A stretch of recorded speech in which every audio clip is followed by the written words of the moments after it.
Hi hello welcome to post 360. నేను మీ మురళీ రాపల్లి. అసలు ఆంధ్రప్రదేశ్లో ప్రజలకి సిగ్గు శరాలు బుద్ధి జ్ఞానాలు ఉండవేమో అనిపిస్తుంది నాకు.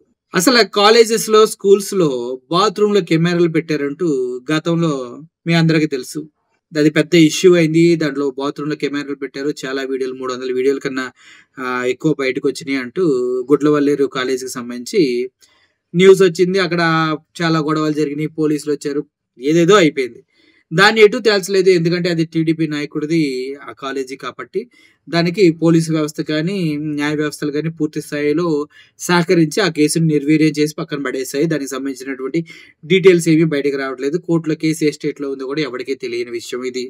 అయితే అది కంప్లీట్ కాకముందే, దానికి సంబంధించిన జడ్జిమెంట్ జరగకముందే మళ్ళీ కేంద్రీయ విశ్వవిద్యాలయంలో విషపు చూపులంటూ నిన్న బాత్రూంలోంచి ఎవరో తొంగి చూస్తున్నారంటూ భయపడుతున్న విద్యార్థులంతా రోడ్ల మీదకి వచ్చి గొడవలు చేయటం మొదలుపెట్టారు.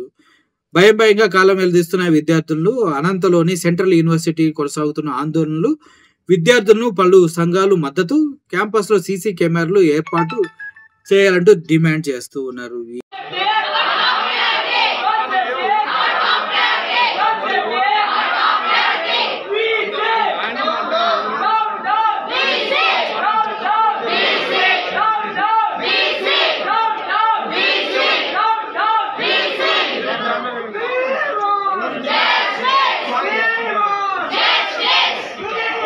ఏమి చేయాలో ఏం చేయకూడదో అస్సలు వీళ్ళంతా చాలా ప్రాబ్లమాటిక్ గా చేస్తూ ఉన్నారు. ప్రజలు వాళ్ళకి సంబంధించినటువంటి హక్కులన్నింటినీ కోల్పోతున్నారు. విద్యార్థులు, విద్యా సంస్థలు కూడా విద్యార్థులను పట్టించుకోవట్లేదు.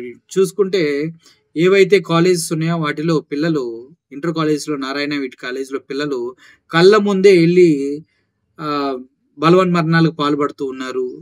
వీళ్ళేమో చూస్తే సీసీ కెమెరాస్ అయి పెట్టి మమ్మల్ని రికార్డ్ చేస్తున్నారంటూ చెప్తూ ఉన్నారు.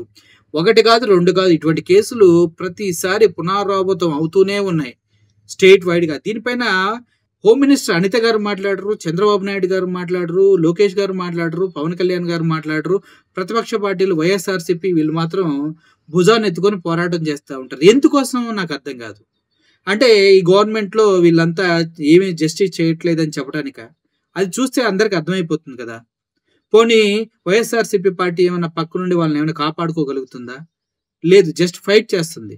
గుడ్లవెల్లేరు కాలేజీలో ఎటువంటి జస్టిస్ ఇచ్చింది? వైఎస్ఆర్సీపీ పార్టీ పూర్తి స్థాయిలో ఇన్వాల్వ్ అయింది కదా. ఎటువంటి జడ్జిమెంట్ రాలేదు కదా, ఎటువంటి న్యాయం జరగలేదు కదా. ఆ వీడియోస్ ఎవరు తీశారు, ఎక్కడ పెట్టారు, ఎవరు అనే విషయాలు ఎవరికి ఇప్పుడు కూడా తెలియదు కదా. ఇప్పుడు కూడా ఏదో అనంతలో సెంట్రల్ యూనివర్సిటీలో కూడా సేమ్ ఇష్యూ. వాష్రూమ్స్లో కెమెరాలు పెట్టారు, తొంగి చూస్తున్నారు. ఇదే పంచాయతీలు. మరి ఇంత దిగజారిపోయి బ్రతుకుతున్నారేంట్రా మీరందరూ కూడా? నిజంగా తొంగి చూస్తున్నారా, లేకపోతే వీళ్ళ భ్రమలో ఇలా చేస్తున్నారు అన్నది కూడా ఒకసారి నాకు డౌట్ వస్తూ ఉంటుంది. సో ఓవరాల్గా అయితే ఆంధ్రప్రదేశ్లో ఆడపిల్లల జీవితాలకి సెక్యూరిటీ లేదంటూ వైఎస్ఆర్సీపీ వాళ్ళు, కొన్ని ప్రజా సంఘాలు, స్టూడెంట్స్ యూనియన్స్ గొడవలు చేస్తూ ఉన్నాయి. కానీ నిమ్మకి నీరెత్తినట్టుగా, దున్నపోతు మీద వానబడినట్టుగా ఆడవాళ్ళకి అండగా ఉంటా అన్న పవన్ కళ్యాణ్ కానీ, ఆడవాళ్ళని టచ్ చేస్తే వాళ్ళ జీవితాలు నాశనం చేస్తా అన్న చంద్రబాబు నాయుడు గారు కానీ, చెల్లెమ్మలు నీకు తోడుంటా అని చెప్పినటువంటి లోకేష్ గారు కానీ, అదే విధంగా హోమ్ మినిస్టర్ గారు కానీ ఎటువంటి సందర్భాల్లో వాళ్ళకి ఎటువంటి హెల్ప్ అయితే చేయట్లేదు. దీన్ని బట్టి మీకు ఏమర్థమవుతుంది? ఎవరిదవుతుంది? వదిలేస్తే గాలికి పోయింది, పట్టుకుంటే ముట్టికి అంటుకుంటుంది. అందుకోసమే వదిలేస్తున్నారు. ఈ విషయాల్ని మీ వరకు తీసుకురావడమే నా ఉద్దేశం. ఇందులో వాస్తవాలు అవాస్తవాలు అనేవి రాను తెలుస్తూ ఉంటాయి. Thank you for watching this video. Thank you so much. I'm only signing off.